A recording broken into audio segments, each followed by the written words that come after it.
वसुदेवसुतं देवं कंसचाणूरमर्दनं देवकी परमानन्दं कृष्णं वन्दे जगद्गुरुं।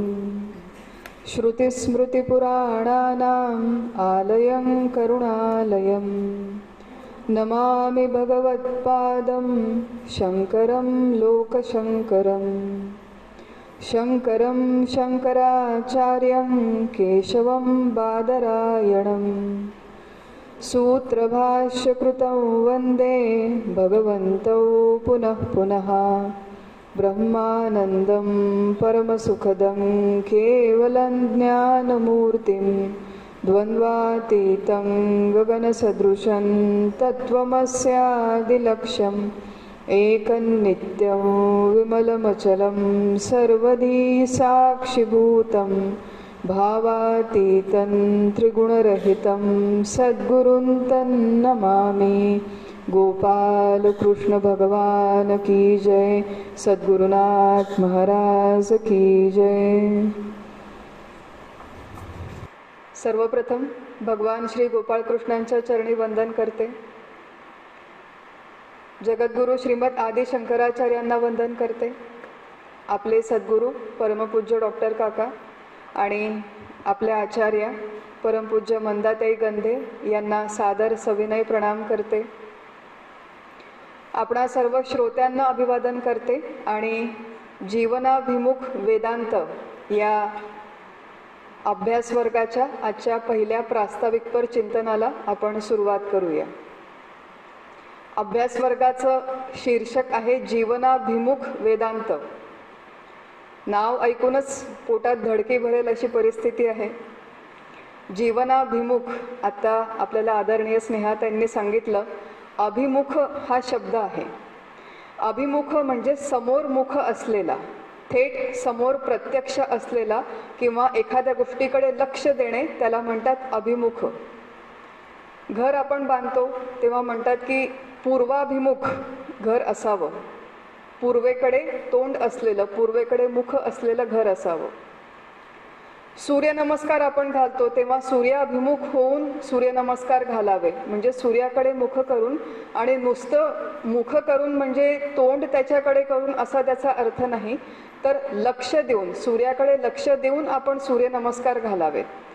तसं जीवनाभिमुख वेदांत म्हणजे जीवनाकडे लक्ष देऊन, जीवनाचा विचार करून मग वेदांत शास्त्राचा अभ्यास करावा, अशी या अभ्यास मार्गाच्या मागची भूमिका आहे। काही दिवसांपूर्वी एका सभेमध्ये एक इन्फॉर्मल घरी गेट टुगेदर होतं।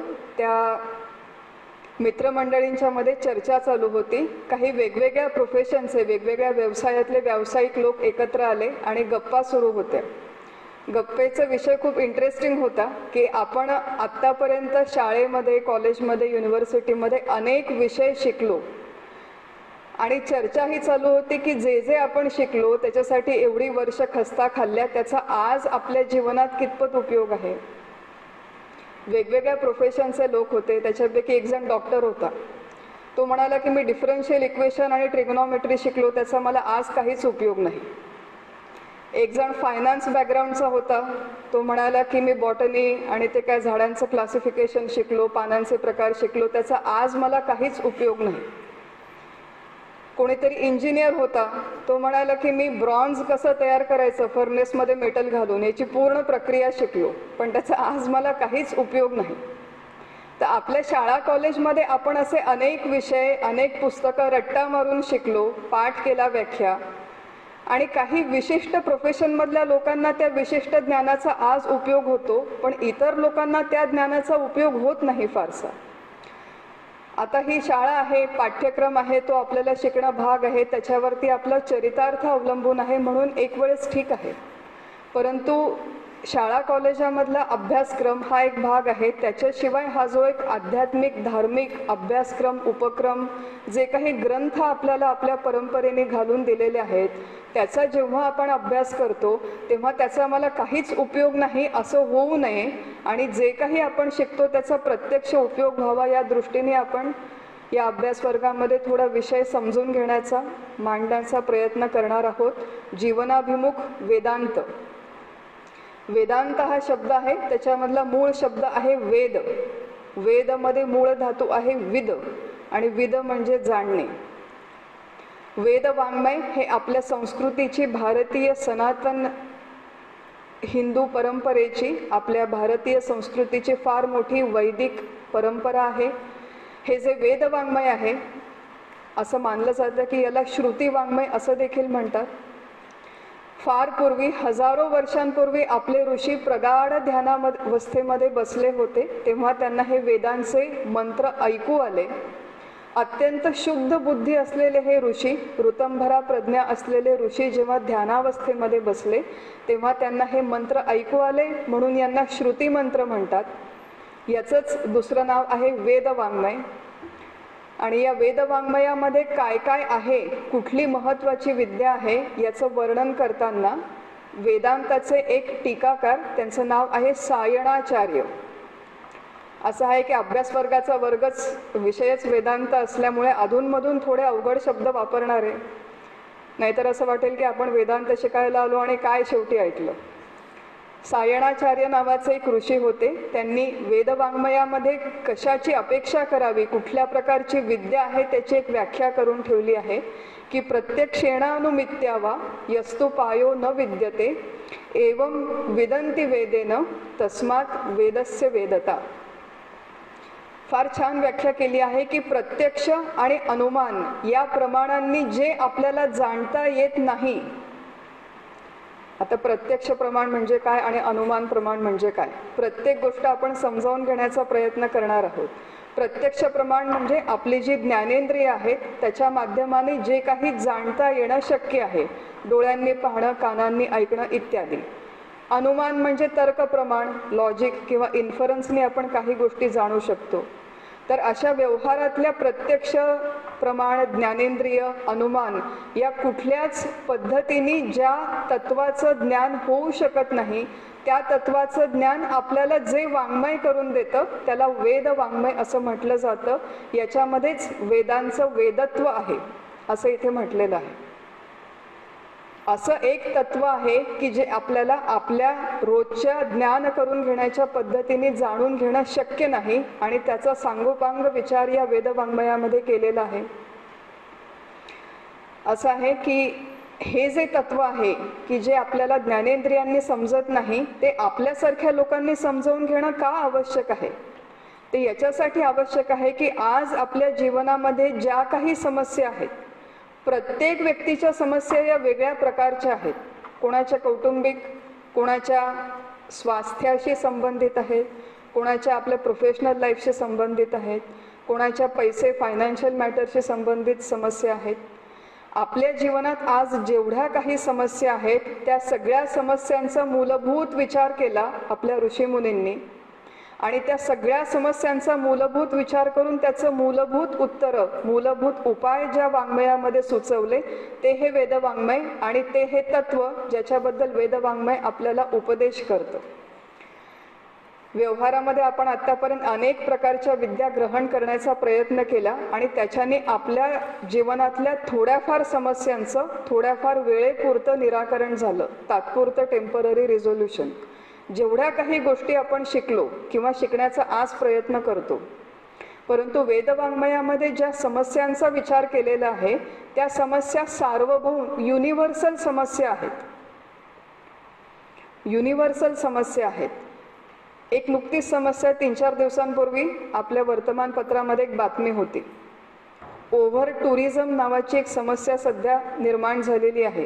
युरोपमध्ये, विशेषतः साऊथ युरोपमध्ये अनेक लोक रस्त्यावरती येऊन मोठ्या प्रमाणात निदर्शनं करतायत. कशाबद्दल? तुम्ही आमच्या गावाला येऊन व्हिजिट देऊ नका म्हणून निदर्शनं करतायत. इटली, स्पेन, पोर्तुगाल सारख्या देशांमध्ये मोठ्या मोठ्या प्रमाणात ही निदर्शनं चालू आहेत. एका गावामध्ये मी ऐकलं की त्या गावाची लोकल लोकसंख्या आहे 17 लाख लोक, आणि त्या गावामध्ये, मला असं वाटतं बार्सिलोनामध्ये, मागच्या वर्षी 2.5 कोटी व्हिजिटर्स गेले. 17 लाख लोक आहेत आणि 2.5 कोटी व्हिजिटर्स गेले. त्याच्यामुळे लोकल लोकांचं जे जीवन आहे ते पूर्णतः डिस्टर्ब झालेलं आहे. त्यामुळे आपला हे जी हौस आहे युरोप बघायचा, फ्रान्स बघायचा, पॅरिस बघायचं वगैरे, त्याचा लोकांवरती काय परिणाम होतो हे या समस्येचा विचार करताना लक्षात येतं. ही नवीन समस्या आहे. एक देश, एक काळ आणि एक परिस्थितीपुरती मर्यादित ही समस्या आहे. त्याचा विचार करणं चालू आहे. परंतु आपल्या वेदवाङ्मयांनी असा एक देश, एक काल, एक परिस्थिती आणि एका समस्येचा विचार केला नाही. फक्त भारतातल्या लोकांचा विचार केला, फक्त रशियातल्या किंवा फक्त युक्रेनच्या लोकांचा विचार केला असं नाही. आत्तापर्यंत जेवढ्या मानवाच्या पिढ्या होऊन गेल्या आणि याच्यानंतर मानवाच्या जेवढ्या पिढ्या येतील, भारतामध्ये अथवा भारताच्या बाहेर असतील, त्या सगळ्यांच्या समस्यांचा विचार करून जे एक कॉमन युनिव्हर्सल सोल्युशन ज्या वाङ्मयामध्ये सांगितलं ते हे आपलं वेदवाङ्मय. त्या वेदांच्या शेवटी येणारे जो खंड आहे, वेद एकूण त्रिकांडात्मक वेद आहे असं म्हटलं जातं. त्या त्रिकांडात्मक वेदांमध्ये कर्मकांड, उपासनाकांड, ज्ञानकांड आणि शेवटचं जे ज्ञानकांड आहे त्याला वेदांत असं म्हटलं जातं. ते वेदांच्या शेवटी येतात म्हणून वेदांत, किंवा वेदांचा जो अंतिम निर्णय ज्या वाङ्मयामध्ये सांगितला आहे ते हे वेदांत वाङ्मय. त्यालाच श्रुती वाङ्मय म्हणतात, त्यालाच उपनिषद म्हणतात, त्यालाच ज्ञानकांड देखील म्हणतात. आपण जेव्हा इथून घरी परत जाऊ तेव्हा या शब्दांचा स्पेसिफिक अर्थ आपल्याला माहिती पाहिजे. लोकांना सांगता नाही आला तरी चालेल, परंतु आपल्याला हा अर्थ माहिती पाहिजे. जीवनाभिमुख वेदांत. तर हा जो उपनिषदांचा अभ्यास आहे आणि उपनिषदांमधली जी साररूप विद्या आहे, जे तत्व आहे, त्या तत्वाचा अभ्यास आपल्याला आपल्या लाईफमध्ये कसा वापरता येईल या दृष्टिकोनातून आपण थोडा विचार करणार आहोत. प्रास्ताविकपर प्रवचन आहे. साधारण एक पार्श्वभूमी फक्त आपण इथे सांगणार आहोत. आणि कठोपनिषदातली एक श्रुती, जेव्हा जेव्हा आपण श्रुती म्हणू त्याचा अर्थ असा आहे की उपनिषदांमधला कोणता तरी एक मंत्र. ती कठोपनिषदातली एक श्रुती नुसती आधाराला घेऊ आणि त्याच्या आधाराने काही परमार्थाशी संबंधित शब्दांचा परिचय करून घेऊ. थोडक्यात परिचय करून घेऊ. कठोपनिषद नावाचा एक उपनिषद आहे. त्याच्यामधल्या पहिल्या अध्यायातील 2ऱ्या वल्लीमध्ये 12वा मंत्र आहे. मंत्र म्हणते, पूर्ण मंत्राचा अभ्यास आपण करणार नाही, त्यातल्या काही थोडक्या मोजक्या शब्दांचा आपण विचार करूया. तन दूरदर्शम गूढम अनुप्रविष्टम गुहाहितम गह्वरेष्ठम पुराणम अध्यात्म योगाधिगमेन देव मत्वा धीरो हर्षशोकौ जहाती. अशी श्रुती आहे. संस्कृत आपल्याला येत नाही म्हणून घाबरून जायची गरज नाही, भीती वाटण्याची गरज नाही, धडकी छातीमध्ये भरण्याची सुद्धा गरज नाही. एक एक शब्दाचा विचार केला तर सोपे शब्द आहेत समजण्यासाठी. मंत्राचा आधी केवळ अर्थ वाचते आणि मग आपण त्यातल्या काही मूलभूत संकल्पना विचारायला घेऊया. त्या दुर्गम गूढ ठिकाणी प्रवेश केलेल्या बुद्धिस्थ गूढस्थान निवासी सूक्ष्म अशा पुरातन देवाला अध्यात्मयोगाने जाणून बुद्धिमान पुरुष हर्ष शोकातीत होतो. सगळेच शब्द जड आहेत, समजून घेण्याचा थोडासा प्रयत्न करूया. संपूर्ण परमार्थशास्त्राचा जो आवाका आहे तो या एका मंत्रामध्ये, श्रुतीच्या छोट्याशा मंत्रामध्ये आपल्यासमोर मांडलेला आहे. परमार्थाचं साध्य काय आहे तर देव कोण आहे त्याची प्राप्ती करणं हे परमार्थाचं साध्य आहे. तो देव जाणल्याचा परिणाम काय आहे, हर्ष शोकौ जहाती, मी सुख आणि दुःखांच्या अतीत जाणार आहे. आणि त्याच्यासाठी प्रक्रिया काय आहे तर अध्यात्म योग ही प्रक्रिया आहे. देवाला जाणून घेणं, हर्ष शोकातीत होणं आणि अध्यात्म योग.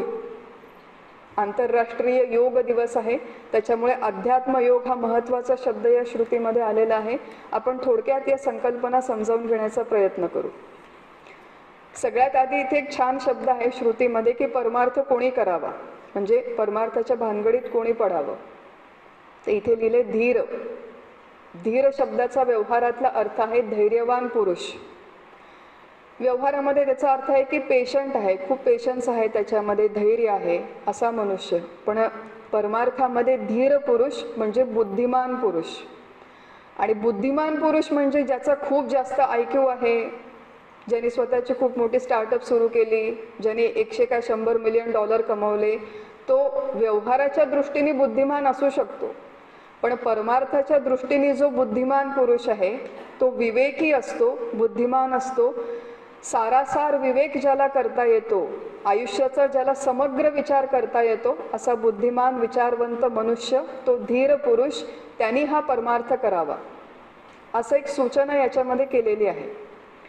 आपल्या सगळ्यांच्या मनात ही एक शंका असते, हे एक संशय असतो की मला हे जमेल की नाही, मला हे कळेल की नाही, मी याच्यासाठी अधिकारी आहे की नाही. खरं तर आपल्या शास्त्राचं असं म्हणणं आहे की मनुष्य देहात जन्म झाला त्या अर्थी तू परमार्थाचा अधिकारी आहे, कारण की प्राण्यांपेक्षा एक वेगळी प्रगल्भ बुद्धी आपल्याला दिलेली आहे मनुष्य प्राण्याला. आपण मनुष्यासारखं जगलो तर, आपण प्राण्यांसारखं जगलो ॲनिमल लाईक तर मग हे काहीच आपल्यासाठी नाही. मनुष्यासारखं जगलो तर मग हा परमार्थ करण्याची आपल्याला शक्ती आहे, क्षमता आहे, परवानगी आहे. पण मनुष्यांच्या मध्ये सुद्धा जे थोडासा वरच्या स्तराचा विचार करू शकतात, करतात. वरच्या स्तराचा विचार म्हणजे नेमकं काय? रोटी, कपडा और मकान ह्या ज्या मानवाच्या मूलभूत गरजा आहेत त्या भागवून किंवा त्याच्यानंतर याच्यापेक्षा पलीकडे शाश्वत तत्व असं जीवनात काय आहे, कायम टिकणारं असं या जीवनात काय आहे, असा समग्र विचार. मी कोण आहे, या जगाचं स्वरूप काय आहे, कशासाठी माझा जन्म झाला, आज माझी जी जीवनात धावपळ चालू आहे ती नेमकी कशाच्या पाठीमागे चालू आहे, जे काही मी प्राप्त केलं ते करून मला कृतार्थता आली की आली नाही, अशा सगळ्या प्रश्नांचा जो थोडाफार मूलभूत विचार करतो, करण्याची ज्याची जिज्ञासा आहे, तो धीर विचारवंत आहे परमार्थाच्या दृष्टीने. असं आहे की आज माझं ज्या स्तरावर, ज्या लेव्हलवरती मी जीवन जगते त्याच्यापेक्षा अजून उंच आणि दर्जेदार जीवन मी जगावं, कृतार्थ सार्थकतेकडे नेणारं जीवन मी जगावं, अशी जिज्ञासा जर माझ्या मनामध्ये असेल तर मी परमार्थाच्या दृष्टीने धीर आहे. व्यवहारामध्ये बघा एक असे दोन शब्द आहेत, इंटेलिजन्स आणि विजडम, म्हणजे बुद्धिमान मनुष्य आणि समजूतदार किंवा विचारवंत मनुष्य. एक खूप छान म्हण माझी नुकतीच वाचनात आली होती की दोन गोष्टी वेगळ्या आहेत, एक आहे इंटेलिजन्स, दुसरी आहे wisdom. Intelligence is knowing tomato is a fruit आणि wisdom is knowing that not to put tomato in a fruit salad. असं की टोमॅटो हे फळ आहे हे जाणून घेणं याला बुद्धिमत्ता म्हणतात, पण म्हणून ते फ्रूट सॅलडमध्ये घालू नये हे कळणं याला समजूतदारपणा म्हणतात. आणि तेच आपल्या अध्यात्मशास्त्राचं प्रमुख उद्दिष्ट आहे की जे काही अवघड शब्द आपण शिकणार आहोत त्याचं बौद्धिक स्तरावर ज्ञान करून घेण्यासाठी बुद्धी पाहिजे, परंतु ते वापरायचं कसं हे समजून घेण्यासाठी विवेक पाहिजे, धैर्य पाहिजे, समजूतदारपणा पाहिजे. आणि अशा समजूतदारपणाचं बीज आपल्यामध्ये नक्की आहे, म्हणून आपण आज इथे या सभागृहात उपस्थित आहोत असं आपण गृहीत धरूया. तर धीर, धैर्यवान, बुद्धिमंत, विचारवंत लोकांनी या परमार्थाच्या भानगडीत पडावं. मी भानगडीत पडावं हा शब्द याच्यासाठी वापरते कारण की अशा प्रकारे हातात दासबोध, ज्ञानेश्वरी, वेदांताची पुस्तकं घेऊन बसले की आपल्याकडे विचित्र नजरेने बघणारे अनेक घटक या समाजामध्ये आहेत. हे काय तुमचं वय का हो दासबोध हातात घेऊन बसण्याचं? मग या वयात काय करावं? छान पार्टी करावी, सिनेमा बघावा, मजा मस्ती करावी. तुम्ही काय दासबोध हातात घेऊन बसले? तर आपलं शरीराचं वय आणि पारमार्थिक वय या दोन वेगवेगळ्या गोष्टी आहेत. ज्या व्यक्तीकडे मग शरीराचं वय कितीही असो पण पारमार्थिक वय, पारमार्थिक मॅच्युरिटी ज्याची वाढलेली आहे, म्हणजे या जीवनामध्ये टिकाऊ काय आहे, मग अशा आपण काही प्रश्नांचा विचार केला. शाश्वत काय आहे, टिकाऊ काय आहे, जीवनाचं स्वरूप काय आहे, ही जिज्ञासा ज्याच्या मनात जागृत झाली तो पारमार्थिक दृष्टीने ज्याचं वय वाढलेलं आहे अशा सर्व लोकांनी समाजातील इतर घटकांचा विचार फारसा न करता आपल्या परमार्थाच्या मार्गावरती वाटचाल करावी, पुढे वाटचाल करावी. धीर, बुद्धिमान, विचारवंत मनुष्य. आणि कशासाठी हा परमार्थ करायचा? तर हर्ष शोकव जहाती. हर्ष शोकव जहाती म्हणजे सुखदुःखांच्या पलीकडे जाण्यासाठी परमार्थ करायचा. म्हणजे काय दगड व्हायचं का आता आम्ही परमार्थ केल्यावर, की आम्हाला कधी आयुष्यात सुखदुःख होणारच नाही का, असे काही प्रश्न येतात मनामध्ये. दगड होण्यासाठी संवेदना शून्य होणं असा याचा इथे अर्थ नाही. तर हर्ष शोकव जहाती म्हणजे सामान्य माणसाला ज्या प्रसंगांमध्ये सुखदुःख नेहमी होतात, वारंवार होतात, त्या प्रसंगांमध्ये सुखी अथवा दुःखी होऊ नये, त्या सुखदुःखांच्या प्रवाहामध्ये आपण वाहवत जाऊ नये या उद्दिष्टाने परमार्थ करायचा. सुखदुःखांच्या प्रवाहामध्ये वाहवत न जाणे. हर्ष शोकव जहाती, जहाती म्हणजे विचारपूर्वक सोडून देणे. इथे विचारपूर्वक सोडून न देता परमार्थाचा एक सहज परिणाम, साईड इफेक्ट म्हणून हा जो धीर बुद्धिमान पुरुष आहे, मनुष्य आहे, तो हर्ष शोकाच्या अतीत जातो, पलीकडे जातो. का जायचं? आपल्या व्यवहारामध्ये ज्या ज्या प्रसंगांमध्ये आपल्याला सुखदुःख होतात त्याच्या अतीत जाण्याचा प्रयत्न आपण का करायचा, असा प्रश्न मनात निर्माण झाला पाहिजे आपल्या. एक लक्षात घेऊ आपण की व्यवहारामध्ये जेव्हा जेव्हा मला सुख होतं असं वाटतं, ज्या ज्या कारणांनी वाटतं, ते सगळं सुख एकतर अपूर्ण असतं किंवा अशुद्ध असतं किंवा अनित्य असतं.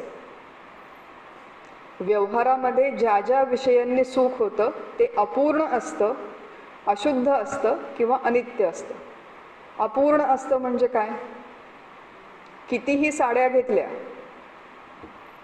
साडीमध्ये सुख आहे, कितीही साड्या घेतल्या तरी आपल्याला असं वाटतं का की आता खूप झाल्या, एकदाही दुकानात नाही गेलं तरी चालेल, असं वाटतं का? कितीही नवीन नवीन गावांना जाऊन टुरिझम केलं तरी असं वाटतं की आता युरोप झाला, अमेरिका झाला, स्पेन झाला, काश्मीर झालं, अयोध्या झाली, आता घरी बसावं असं वाटतं का आपल्याला? नाही वाटत. ज्या ज्या विषयांच्या मधून सुख मिळतं तो अजून भोगावा असं मनुष्याला शेवटच्या क्षणापर्यंत वाटत राहतं. हा आपल्या व्यावहारिक सुखांचा एक प्रॉब्लेम आहे, समस्या आहे. अशुद्ध आहे. अशुद्ध म्हणजे दुःख मिश्रित आहे. व्यवहारामध्ये असं कुठलंही सुख नाही की ज्याला दुःखाची झालर नाही. व्यवहारामध्ये असं कुठलंही सुख नाही की ज्याला दुःखाची झालर नाही. आमच्या घरामध्ये काही वर्षांपूर्वी आम्हाला कार विकत घ्यायची होती. खूप रिसर्च केला आम्ही आणि तेव्हाचं लेटेस्ट मॉडेल होतं काय, टोयोटा इनोव्हा, मोठी कार आहे, 8 सीटर. खूप हौशेने आम्ही घेतली हो टोयोटा इनोव्हा. आणि तेव्हा इतका अभिमान वाटला की आपण एवढी मोठी कार घेतली, त्याच्यात बसून फिरायचो आम्ही. 2-4 महिने गेले असतील, मग आमच्या डाव्याकडचे जे डाव्या बाजूला राहणारे शेजारी आहेत त्यांनी BMW घेतली, उजव्याकडच्या घरच्या लोकांनी मर्सिडीज घेतली. मग काय झालं आमच्या इनोव्हाचं? दुःख मिश्रित आहे. एवढी मोठी इनोव्हा घेऊनही परत दुःख आहेच आहे की हे का नाही, ते का नाही म्हणून. कुठल्याही सुखाला दुःखाची झालर असते, कुठलंही सुख पूर्ण नसतं आणि अनित्य आहे म्हणजे कायम टिकत नाही.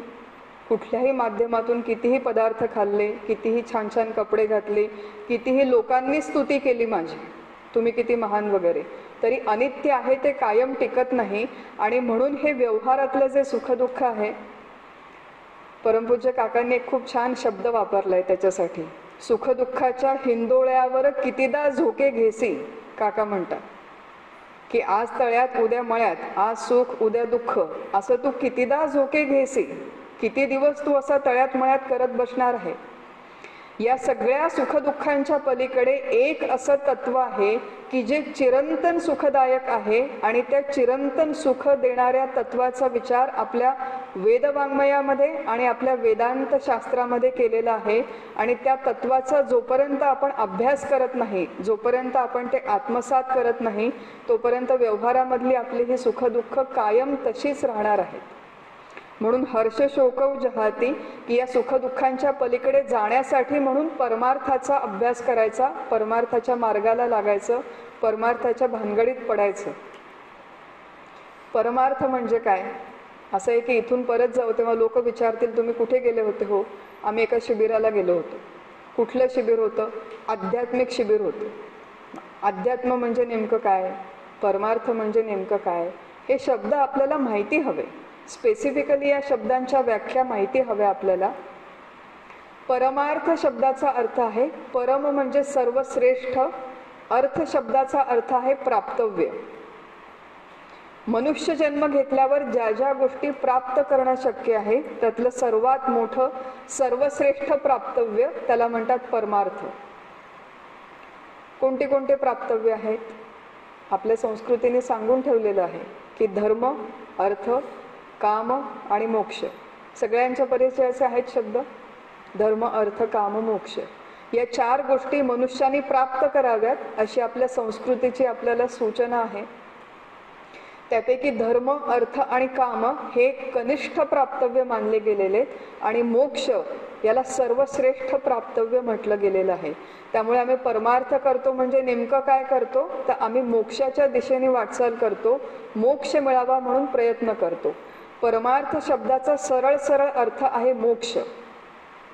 परमार्थ म्हणजे मोक्ष. मोक्ष शब्दाचा अर्थ काय, मोक्ष म्हणजे काय? मोक्ष शब्दाचा अर्थ आहे मुक्ती किंवा सुटका. कशातून सुटका?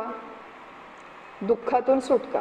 आपण मगाशी जे बघितले होते की सुखदुःखांचे जे हिंदोळे आहेत, आपले रोज येणं जाणं आहे, रोज तळ्यात मळ्यात आहे, त्या सुखदुःखांच्या हिंदोळ्यामधून सुटका आणि कायमस्वरूपी आनंदाची प्राप्ती. शास्त्रीय भाषेत त्याला म्हणतात कारणासह वर्तमान सकल दुःख निवृत्ती परमानंदाची प्राप्ती, अशी मोक्षाची शास्त्रीय व्याख्या आहे. माझ्या जीवनात जेवढी काही दुःख आज आहेत याच्या आधी मी भोगली, त्या सगळ्या दुःखांची समूळ निवृत्ती करणं आणि परमानंदाची म्हणजे कायम टिकणाऱ्या आनंदाची प्राप्ती करणं याला म्हणतात मोक्ष. परमार्थ शब्दाचा अर्थ आहे मोक्ष, मोक्ष शब्दाचा अर्थ आहे आनंद. मग मी परमार्थी आहे म्हणजे काय, तर मी आनंदार्थी आहे, मला कायम टिकणाऱ्या आनंदाची अपेक्षा आहे, म्हणून मी या परमार्थाचा अभ्यास करते, म्हणून मी या शास्त्राचा अभ्यास करते. हे शब्द लक्षात ठेवावेत, या संकल्पना लक्षात ठेवाव्यात. मोक्ष म्हणजे मुक्ती, सगळ्या प्रकारच्या दुःखातून मुक्ती. आपण एक बघितलं आता. किती प्रकारचे दुःख जीवनामध्ये आहेत. नुकतंच माझं कोणाशी तरी संभाषण चालू होतं की नाही तसे आम्ही काही फार दुःखी नाही, म्हणजे आम्हाला वाईट वाटत नाही, डोळ्यात पाणी येत नाही, असं वी आर ओके. बरं मग पण राग फार येतो सारखा सारखा. बाकी दुःख नाही, बाकी वाईट वाटत नाही, हर्ट होत नाही, मी लोकांनी काही म्हटलं नाही, पण राग खूप येतो. राग येणं हा दुःखाचाच एक प्रकार आहे. मत्सर वाटणं, जे फॅक्टर, नवीन पिढीमध्ये त्याला एक शब्द आहे मिस जे म्हणतात. मिस जे म्हणजे खूप मनामध्ये जेलसी आहे. तर मिस्टर जे का नाही म्हटलं मला माहिती नाही, पण मिस जे म्हटलंय. मनामध्ये मत्सर आहे, हे एक दुःख आहे. राग येतो, हे दुःख आहे. भीती वाटते, हे दुःख आहे. चिंता वाटते, हे दुःख आहे. इनसिक्युरिटी आहे, सेन्स ऑफ इनसिक्युरिटी, असुरक्षितता, एकटेपणा, लोनलीनेस, हे सगळे दुःखाचेच वेगवेगळे प्रकार आहेत. यापैकी कुठलीही गोष्ट जर माझ्या आतमध्ये दबलेली किंवा दडलेली असेल तर परमार्थाच्या दृष्टीने मी दुःखी आहे. व्यवहाराच्या दृष्टीने नसले तरी परमार्थाच्या दृष्टीने मी दुःखी आहे. या सगळ्या दुःखांची समूळ निवृत्ती व्हावी याच्यासाठी आपण हा परमार्थाचा म्हणजेच मोक्षाचा म्हणजेच आनंदाचा अभ्यास करतो आहोत. मोक्ष एक आहे दुःखातून सुटका आणि दुसरा आहे की सगळ्या प्रकारच्या बंधनातून सुटका. दुःख असणं हा एक परिभाषा झाली. सगळ्या प्रकारच्या बंधनातून सुटका. किती प्रकारची बंधनं आहेत आपल्याकडे, किती प्रकारची बंधनं आहेत आपल्यावर. शास्त्राच्या परिभाषेत सांगते, नंतर आपण चर्चासत्रामध्ये याचा अजून थोडा विस्ताराने विचार करूया. 3 प्रकारचे बंधन आहेत, 3 प्रकारच्या ग्रंथी आहेत असं मानलं जातं. ग्रंथी म्हणजे गाठ. 3 प्रकारच्या गाठींनी आपण बांधले गेलेलो आहोत आणि मॅजिकल जादूची गाठ आहे. जादू का बरं, की आपण बांधले गेलेलो आहोत हे सुद्धा आपल्याला माहिती नाही, अशी ही गाठ आहे जिने आपल्याला बांधून ठेवलेलं आहे. पहिली गाठ आहे देह तादात्म्य, मी देह आहे असं वाटणं, याला म्हणतात पहिली गाठ, पहिलं बंधन. दुसरी गाठ आहे जगत सत्यत्व, म्हणजे हे संपूर्ण दृश्य विश्व सत्य आहे असं वाटणं, याला म्हणतात दुसरी गाठ, जगत सत्यत्व. आणि मी करता भोगता आहे, माझ्यामुळे हा अभ्यास वर्ग झाला, तुम्हाला काय वाटलं असं मनामध्ये वाटणं, याला म्हणतात तिसरी गाठ, याला म्हणतात कर्तृत्व भोक्तृत्व. 3 प्रकारच्या ग्रंथी, देह तादात्म्य ग्रंथी, जगत सत्यत्व ग्रंथी, कर्तृत्व भोक्तृत्व ग्रंथी. हे झाले शास्त्रीय शब्द. आपण त्याच्या सोप्या भाषेत सुद्धा व्याख्या बघितल्या. या 3 प्रकारच्या ग्रंथींनी आपण सगळे बांधले गेलेलो आहोत. आणि आपण बांधले गेलेलो आहोत हे सुद्धा आपल्याला माहिती नाही. आणि जीवनात जेवढी काही दुःख होतात, राग येतो, मत्सर वाटतो, लोभ आहे, त्रास होतो, एकटं वाटतं, या सगळ्या दुःखांच्या मुळाशी या 3 ग्रंथी आहेत. हे 3 बंधनं आहेत. मी देह, जग सत्य आणि मी कर्ता भोक्ता. आणि ही जी विद्या आहे, परमार्थशास्त्राची विद्या, ती आपल्याला या दुःखांपासून आणि परिणामी या सगळ्या बंधनांच्या पासून सोडवणारी विद्या आहे, मुक्त करणारी विद्या आहे. व्यवहारामध्ये आपण आतापर्यंत ज्या काही विद्या शिकलो, त्या विद्यांनी आपल्याला अधिक मोकळं केलं का अधिक बांधून टाकलं? व्यवहारामध्ये आपण जे काही शिकलो त्याने आपल्याला सोडवलं का आपल्याला बांधून टाकलं? म्हणजे लहानपणी असं बघा, एक साधारण आपल्यापैकी बऱ्याच जणांची हीच परिस्थिती असेल की अगदी साधारण घरची परिस्थिती, खाऊन पिऊन सुखी होतो, एवढंच होतं, फारसे पैसे नसायचे कुणाकडे. मग तेव्हा असं एक स्वप्न की आपलं खूप मोठं घर असावं, खूप मोठी कार असावी.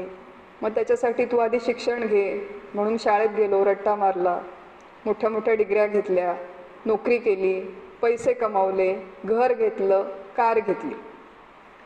आता मला असं वाटलं घर आणि कार घेतल्यावर की माझी सुटका झाली. कशातून? गरिबीतून सुटका झाली. आणि खरंच आहे, पैसा आला, चरितार्थ आला, घर कार आली आणि गरिबीतून सुटका झाली असं मला वाटलं. पण माझी खरंच सुटका झाली का?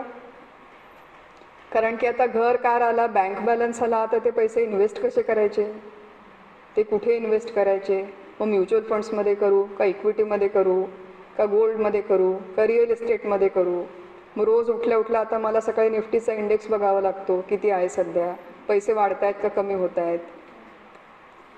मग मी बांधली गेले. आता पूर्वी मी गरिबीने बांधलेली होते, आता मी पैशांनी बांधली गेले. व्यवहारामध्ये आपण सगळ्या प्रकारच्या ज्या काही विद्यांचं अर्जन केलं त्यांनी आपल्याला कशातून तरी सोडवलं आणि दुसऱ्या कशात तरी बांधून टाकलं. पण ही जी अध्यात्म विद्या आहे, हे जे परमार्थशास्त्र आहे, ते आपल्याला सगळ्या प्रकारच्या गाठीतून, सगळ्या प्रकारच्या बंधनातून कायमस्वरूपी सोडवणारं शास्त्र आहे. सा विद्या या विमुक्तये, आपल्याकडे विद्येची परिभाषा केलेली आहे. विद्या केवळ तीच जी आपल्याला मुक्त करते, जी आपल्याला सोडवते. इतर सगळ्या प्रकारच्या विद्या म्हणजे निव्वळ कला कौशल आहे किंवा निव्वळ आयास आहेत, अशा प्रकारचं संस्कृतमध्ये सुभाषित आहे आपल्याकडे.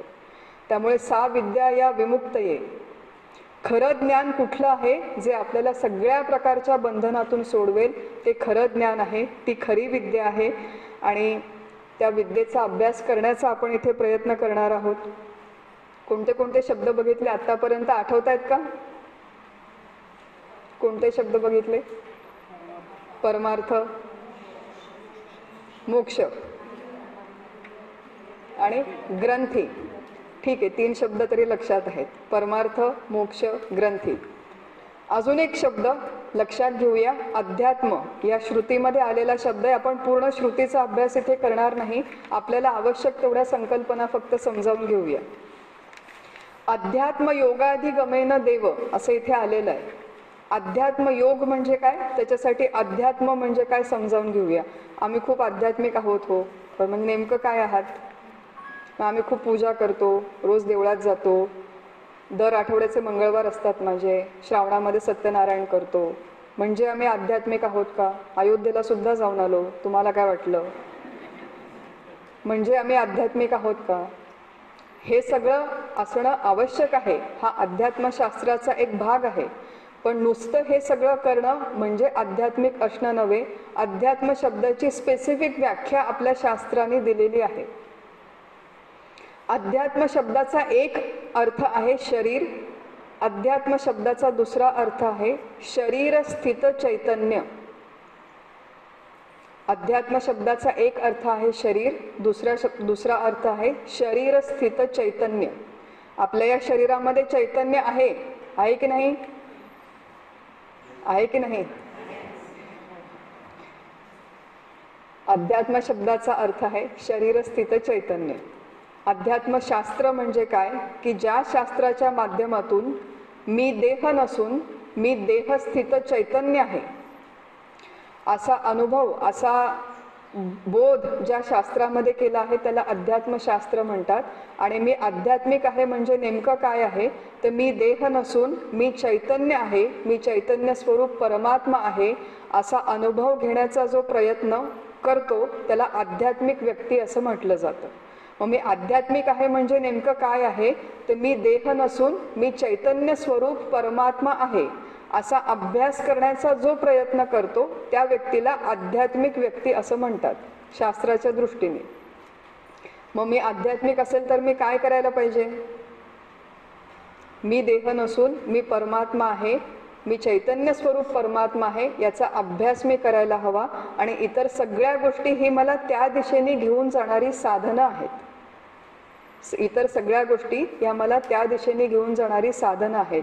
अध्यात्म योगाधिगमेन देव, हे जे अध्यात्मशास्त्र आहे, हे जे मोक्षशास्त्र आहे, हे जे परमार्थशास्त्र आहे, समानार्थी शब्द आहेत, एकाच दिशेने आपल्याला घेऊन जाणारे हे शब्द आहेत. या अध्यात्मशास्त्रामध्ये दोन प्रकारचे अप्रोचेस आहेत. या अध्यात्म योगामध्ये अध्यात्मशास्त्रामध्ये दोन प्रकारचे अप्रोचेस आहेत. पहिला अप्रोच आहे की मी कोण आहे याचा शोध घेणं. दुसरा अप्रोच आहे देव कोण आहे याचा शोध घेणं. माणसांचे स्वभाव वेगळे असतात, प्रकार वेगळे असतात, पिंड वेगळे असतात. एका प्रकारचे एका स्वभावाचे लोक हे मुख्यतः मी कोण आहे याचा विचार जास्त करतात आणि दुसऱ्या स्वभावाचे लोक हे देव कोण आहे याचा विचार जास्त करतात. एखाद्या डोंगरावरती आपल्याला जायचं असेल तर डोंगराचं जे शिखर आहे त्याच्याकडे तुम्ही उजव्या बाजूने जाऊ शकता किंवा डाव्या बाजूने सुद्धा चढू शकता. कुठल्याही बाजूनी चढलं तरी एकाच शिखरावर पोहोचतो. तसा कुठलाही शोध घेतला, मी कोण आहे याचा शोध घेतला किंवा देव कोण आहे याचा शोध घेतला तरी आपण एकाच शिखरापाशी पोहोचणार आहोत. आणि ज्या शिखरापाशी आपण पोहोचणार आहोत त्या शिखराला, त्या तत्वाला म्हणतात परमात्मा. त्यालाच दुसऱ्या भाषेत म्हणतात सत चित आनंद. आपलं वेदांत शास्त्र आपल्याला ज्या शिखराकडे, ज्या टोकाकडे घेऊन जाणार आहे त्या टोकाचं नाव आहे सत चित आनंद. त्यालाच म्हणतात निर्गुण परमात्मा, त्यालाच म्हणतात शुद्ध चैतन्य.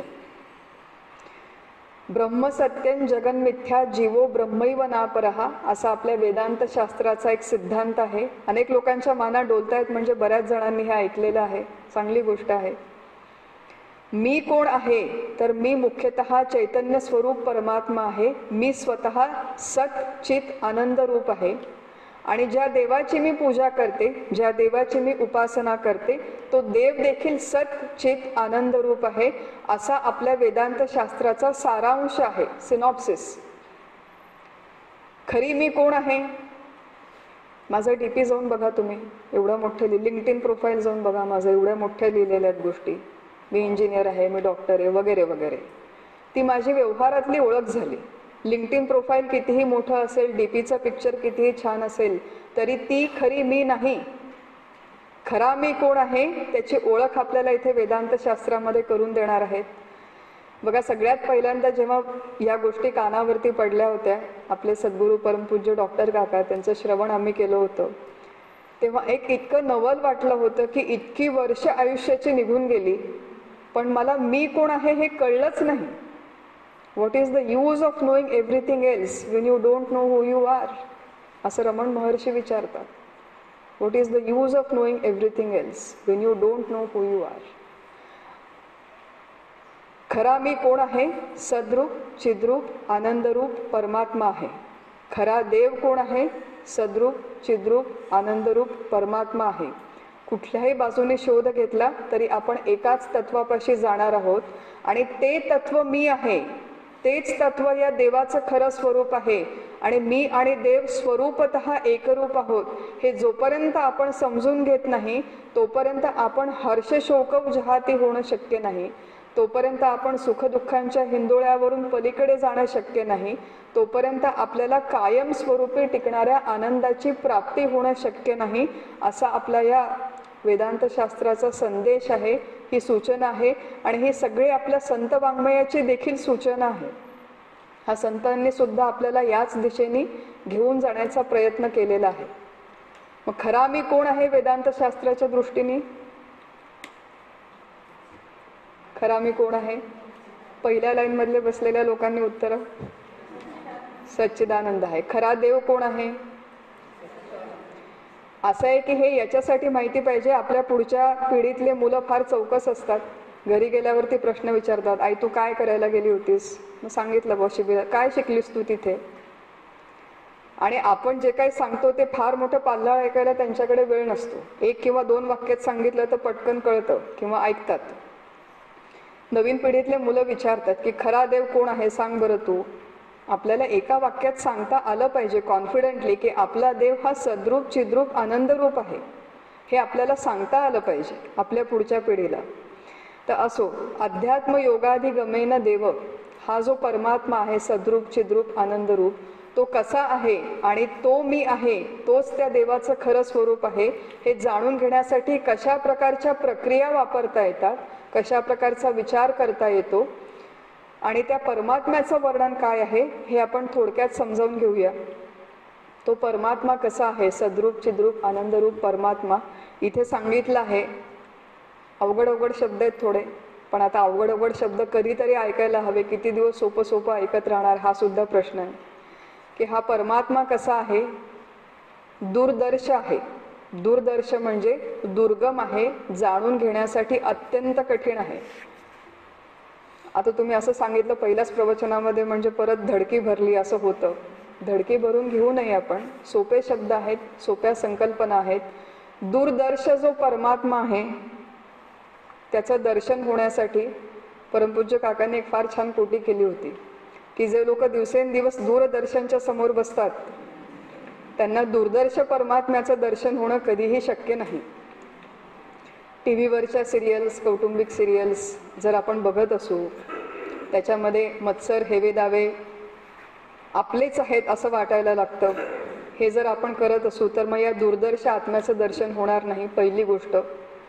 दुसरी गोष्ट की या परमार्थाच्या मार्गामध्ये आल्यावर सुद्धा फार मोठ्या प्रमाणात सिद्धींचं आकर्षण असतं. म्हणजे दूरदर्शन व्हावं मला अशी एक मनामध्ये इच्छा असते. भूतकाळात काय झालं, भविष्यकाळात काय होणार आहे, तुमच्या मनात काय, यांच्या मनात काय, अशा प्रकारच्या काही सिद्धी आपल्याकडे दिलेल्या आहेत. अशी दूरदर्शन होण्याची सिद्धी असणं म्हणजे दूरदर्श आत्म्याचं दर्शन होणं हे नाही. हे इक्वेशन बरोबर नाही, हे आधीच समजावून घ्यावं. परमार्थाच्या या प्रांतामध्ये एक फार मोठी समस्या आहे की सिद्धींचं प्रचंड मोठं आकर्षण आहे. चमत्कारांच्या आणि सिद्धींच्या मागे लागणारा फार मोठा समाज आजही आहे. आणि अशा काहीतरी सिद्धी ज्याला प्राप्त झाल्या तो महान, आणि सिद्धी प्राप्त झाल्या नाहीत तर मी काहीतरी लहान, या व्याख्या ही परिभाषा आपल्याला आधी बदलण्याची गरज आहे. दूरदर्श आत्म्याचं दर्शन होणं म्हणजे 5 ज्ञानेंद्रियांच्या माध्यमातून ज्याला जाणता येणं शक्य नाही, 9 प्रमाणं आपल्या शास्त्रामध्ये सांगितली आहेत त्याच्या माध्यमातून ज्याला जाणता येणं शक्य नाही, त्या आत्म्याचा दर्शन होण्यासाठी, तो आत्मा मी आहे हा अनुभव घेण्यासाठी काही विशिष्ट प्रक्रिया आपल्या शास्त्राने घालून दिलेल्या आहेत. येणाऱ्या प्रवचनांच्या मध्ये आपण सोप्या शब्दातून त्या समजावून घेण्याचा प्रयत्न करूया. परंतु हा आत्मा हे माझं स्वरूप किंवा भगवंताचं स्वरूप दूरदर्श आहे. म्हणजे हा परमार्थाचा सगळा प्रांत हा थोरखेळ आहे. काका म्हणतात की हा पोरखेळ नाही, कॅज्युअली करण्याचा परमार्थ नाही. विंडो शॉपिंग आपण करायला जातो की जमलं तर घेऊ. मराठीमध्ये एक म्हण आहे बघा, गाजराची पुंगी नाहीतर, तसा आपला परमार्थ जमला तर जमला, नाही तर मग रामकृष्ण हरी, चालायचं ते चालूच आहे. असा गाजराच्या पुंगीसारखा परमार्थ केला तर ते दूरदर्श आत्म्याचं दर्शन कधीही होणार नाही. आता आपल्याला स्नेहा त्यांनी छान सांगितलं की गंभीर विचार करायचा, पण गंभीर चेहऱ्याने विचार नाही करायचा. तर हे गंभीर तत्व आहे, दूरदर्श तत्व आहे. गूढम अनुप्रविष्टम हे तत्व जे आहे त्याची तोंड ओळख, हायलाइट आपण समजावून घेतोय. गूढम म्हणजे गुप्त, अनुप्रविष्टम गुप्त जागी हे तत्व प्रवेश करून बसलेलं आहे. कोणतं तत्व? जे माझं खरं स्वरूप आहे ते तत्व गुप्त जागी प्रवेश करून बसलेलं आहे. मग आता ही सगळी एक जागा, आणि गुप्त जागा अशी कुठेतरी हिमालयामध्ये आहे, आश्रमामध्ये आहे असा त्याचा अर्थ नाही. गुप्त जागा कुठे आहे? गुप्त जागा इथेच आहे. परमात्मा जो आहे, स्वामी विवेकानंद म्हणतात की हे ओपन सिक्रेट आहे. ओपन सिक्रेट म्हणजे आज आत्ता या क्षणी इथेच तो परमात्मा आहे. एका कुठल्या तरी जागी जास्त आहे, दुसऱ्या कुठल्या तरी जागी कमी आहे. पुणेकर आणि ठाणेकरांचं साम्राज्य आहे असं मला सांगण्यात आलं या अभ्यास वर्गामध्ये. आणि बाकी संभाजीनगरातले 1-2 लोक आहेत, हैदराबादचं तर एकच आहे. त्यामुळे पुण्यामध्ये आणि ठाण्यामध्ये परमात्मा जास्त आहे आणि हैदराबादमध्ये कमी आहे असा याचा अर्थ नाही. हा जो परमात्मा आहे, हा गुप्त ठिकाणी दडून बसलेला, या परमात्म्याचं मूळ वर्णन असं आहे की तो सर्वत्र सदा समान आहे. सर्व जागी, सर्व गावांमध्ये, सर्व देशांमध्ये, अनंत कोटी ब्रह्मांडाला वापून आणि त्याच्याही पलीकडे हा परमात्मा सर्वत्र आहे, सदैव आहे, सर्व काळांमध्ये आहे आणि समान आहे, समप्रमाणात आहे. असं सगळं असूनही तो गूढम अनुप्रविष्टम, तो अतिशय गुप्त आहे, आपल्याला कळत नाही, आपल्याला समजत नाही. आणि म्हणून आपल्याला शास्त्र ग्रंथांची, संत ग्रंथांची आणि ज्यांनी हा परमात्मा जाणला आहे त्यांना शरण जाण्याची आवश्यकता आहे. आमचे सद्गुरू नेहमी म्हणतात की स्वबुद्धीच्या गाढवावर बसून परमार्थ करू नये. म्हणजे स्वतःच्या बुद्धीने ते उपनिषद वाचण्याचा, भगवद्गीता वाचण्याचा प्रयत्न करू नये.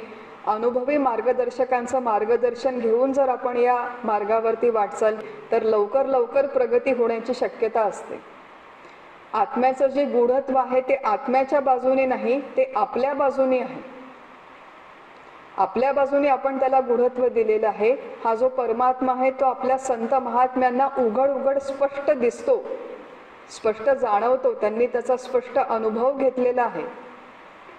संत जनाबाई आहेत आपल्या, त्या सांगतात, देव खाते देव पिते देवावरी मी निजते, देव देते देव घेते देवा सवे व्यवहारिते. बघा जनाबाई कुठल्या कॉलेजमध्ये, कुठल्या युनिव्हर्सिटीमध्ये गेल्या होत्या?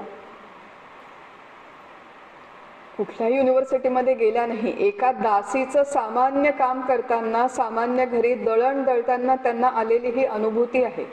त्यामुळे परमार्थाचा अभ्यास करण्यासाठी कुठेतरी ग्लोरियस ग्लॅमरस जागी जाऊन काहीतरी केल्याने काहीतरी होतं, हे आधी कन्सेप्शन आपण दूर करण्याची आवश्यकता आहे.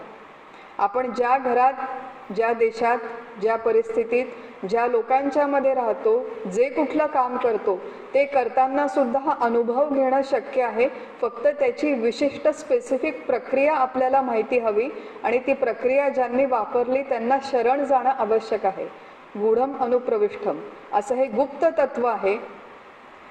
गुहाहितम गव्वरेष्ठम पुराणम. थोडक्यात विचार करूया. गुहाहितम म्हणजे बुद्धिरूपी गुहेमध्ये हे स्थित आहे. इथे गुहेचा अर्थ म्हणजे हिमालयातली गुहा नाही, तर आपल्या बुद्धीलाच गुहेची उपमा दिलेली आहे.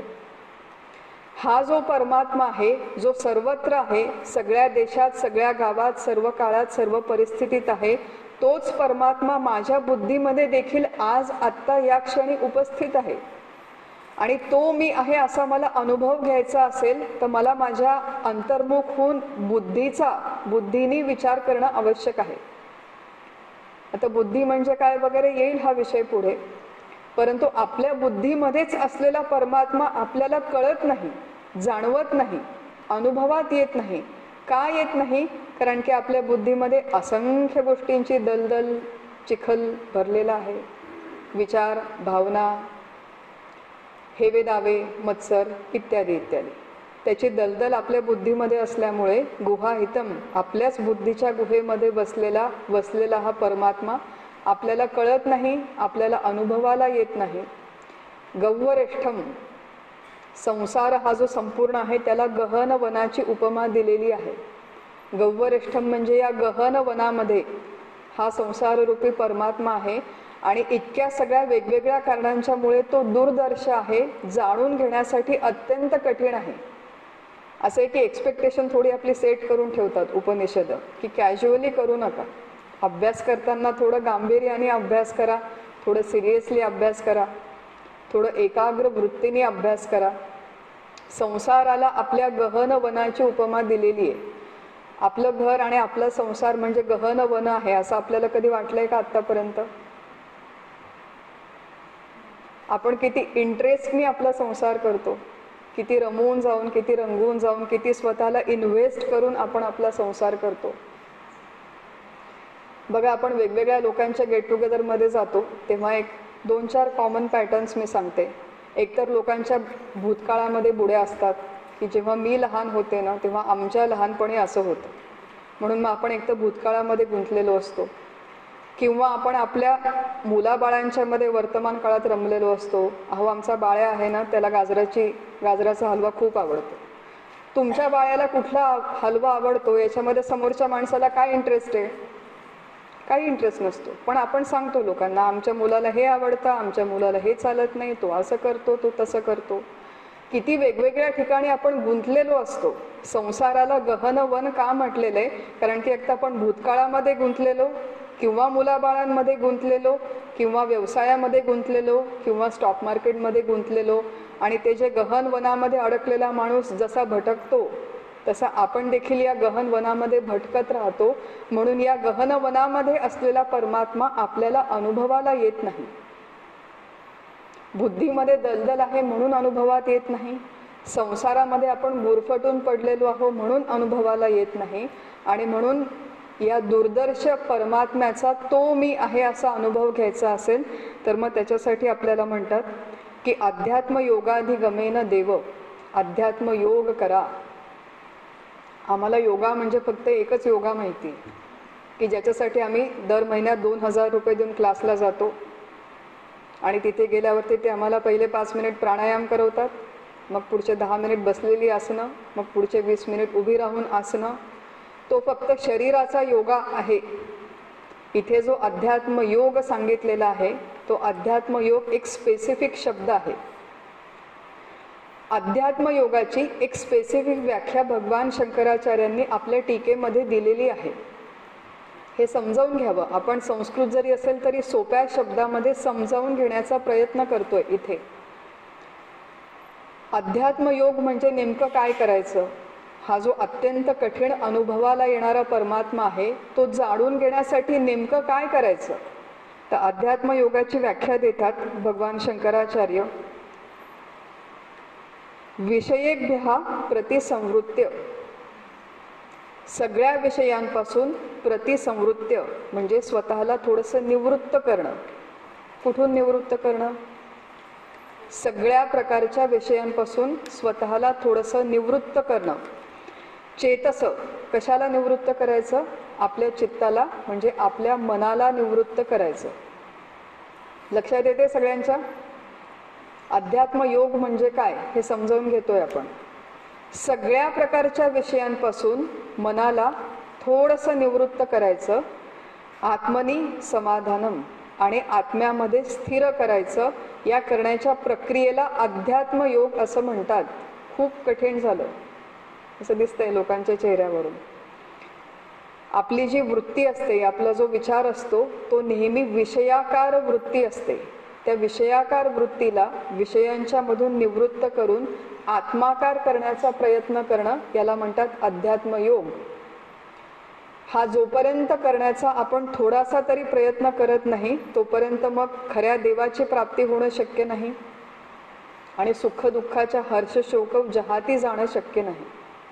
मग विषयांपासून निवृत्त करायचं विषयाकार वृत्तीला. आपली जी वृत्ती असते, आपला जो विचार असतो तो सकाळपासून किती वेगवेगळ्या आकारांचा होतो याचा आपण थोडासा विचार करूया. सकाळी उठल्या उठल्या, माझा एकुलता एक मुलगा आहे, तो वेगळ्या एका गावी शिक्षणासाठी राहतो.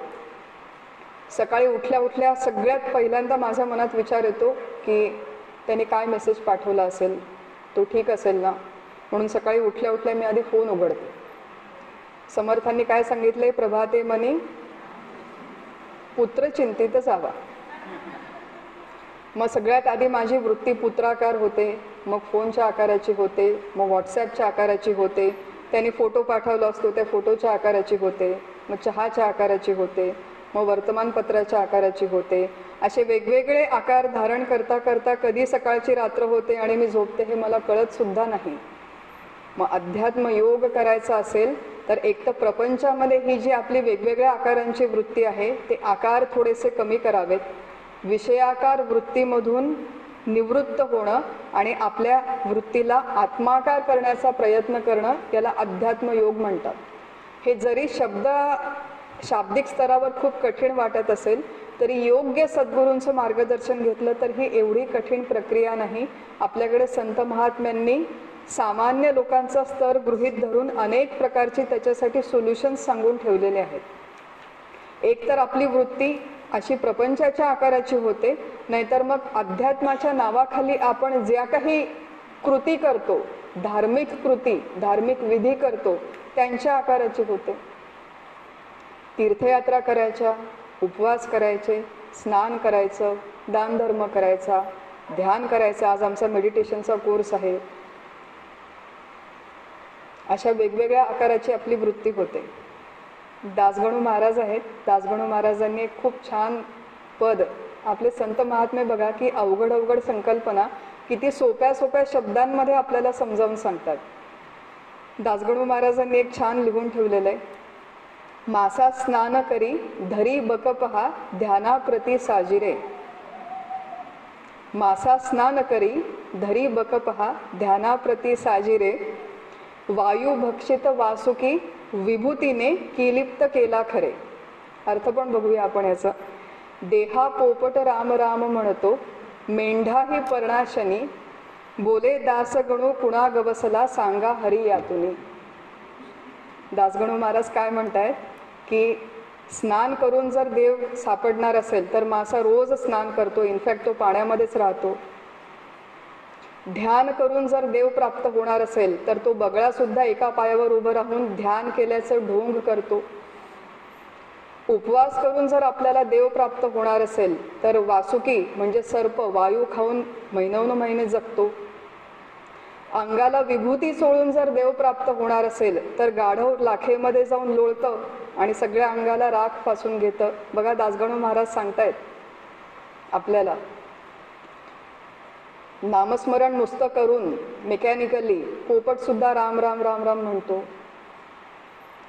आणि मेंढा ही पर्णाशनी म्हणजे मेंढा जो असतो तो सुद्धा पानं खाऊन नुसती कित्येक महिने राहू शकतो, उपवास करतो, कमी अन्न खातो. मग असे उपवास, असं ध्यान, असं नाम, अशा तीर्थयात्रा, असं स्नान करून बोले दास गणू कुणा गवसला सांगा हरी यातुनी. अशा प्रकारच्या वेगवेगळ्या कृती करूनही परमात्मा प्राप्त होणार नाही. असं आहे की आपल्याला ज्या तत्वाचा अनुभव घ्यायचा तो कसा घ्यायचा हे देखील माहिती पाहिजे आणि काय केल्याने तो येणार नाही हे देखील माहिती पाहिजे. तर आपली ही जी वाटचाल आहे ती योग्य दिशेने होण्याची शक्यता आहे. म्हणून आपण काही महत्त्वाच्या संकल्पनांचा याच्यामध्ये विचार केला. आपलं हे प्रास्ताविकपर प्रवचन आहे. एक साधारण कॉन्टेक्स्ट सेटिंग करण्याच्या दृष्टीने आपण काही गोष्टी समजावून घेतल्या इथे. परमार्थशास्त्र म्हणजे मोक्षाचं शास्त्र जे आपल्याला सगळ्या प्रकारच्या दुःखातून कायमस्वरूपी मुक्त करतं आणि सगळ्या प्रकारच्या बंधनातून कायमस्वरूपी मुक्त करतं. असं मोक्षाचं शास्त्र म्हणजे परमार्थशास्त्र. मोक्ष म्हणजे कायमस्वरूपी मिळणारा आनंद. 3 प्रकारची बंधन आहेत, 3 प्रकारच्या ग्रंथी आहेत. मी देह, जग सत्य आणि मी कर्ता भोक्ता. अदृश्य बंधन आहेत, अदृश्य ग्रंथी आहेत. आणि या बंधनातून, या ग्रंथीतून सुटका करून घ्यायची असेल तर अध्यात्मशास्त्राचा अभ्यास करावा. म्हणजे मी देह नसून मी परमात्मा आहे या तत्वाचा प्रत्यक्ष अनुभव घेण्याचा अभ्यास करावा. त्याच्यासाठी अध्यात्म योग करावा. त्याच्यासाठी विषयाकार झालेली आपली वृत्ती थोडीशी निवृत्त करावी आणि ती आत्माकार करण्याचा प्रयत्न करावा. आत्माकार करण्याचा प्रयत्न करणं म्हणजे केवळ नुसतं ध्यान, उपवास, तीर्थयात्रा म्हणजे आत्माकार करणं नाही. तो परमार्थाचा एक भाग आहे. मग आत्माकार करणं म्हणजे नेमकं काय करणं हे आपल्या येणाऱ्या सत्रामध्ये आपण बघूया. मत्वाधीरो हर्ष शोकव जहाती. अशा प्रकारे जे लोक परमार्थ किंवा अध्यात्मशास्त्राचा अभ्यास करतात ते सुखदुःखांच्या हिंदोळ्यावरून अतीत जाऊन जे शाश्वत कायमस्वरूपी टिकणारं सुख आहे. काकांनी एका शब्दामध्ये फार छान हे सगळं सांगून ठेवलेलं आहे की सुखरूप होणे, सुखरूप होऊन सुखाने जगणे आणि त्याच सुखामध्ये हा देह आणि हे जग सोडून देणे. हे एकमेव उद्दिष्ट आहे, यालाच आपण मोक्ष म्हणतो. त्या मोक्षाची शास्त्रीय भाषा आपण बघितली आणि सुखरूपतेकडे नेणारं हे जे शास्त्र आहे त्याचा अभ्यास भगवंतांनी आणि सद्गुरूंनी आपल्याकडून करून घ्यावा अशी आपण त्यांच्या चरणी प्रार्थना करू आणि हे प्रास्ताविकवर चिंतन इथेच थांबवू. हरिओम तत्सत. श्रीराम.